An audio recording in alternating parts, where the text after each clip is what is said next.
Betrayed by my therapist.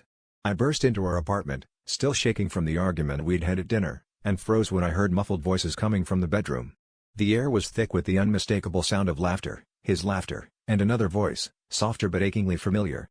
My heart jackhammered in my chest as I flung the door open. There they were, tangled together in the sheets, my partner, and someone I never, ever expected to see outside a beige office with boxy chairs and tissues on the table, my therapist. It felt like time splintered. My partner's face crumpled, but the therapist looked almost relieved, as if she'd been waiting for this moment. I didn't scream. I didn't cry.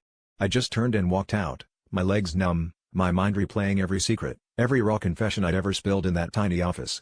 I'd poured out my heart about my relationship, my insecurities, my dreams, never knowing I was fueling their sick little connection. In the days that followed, I ignored every call, every text. My therapist sent a long, formal email about boundaries and transference.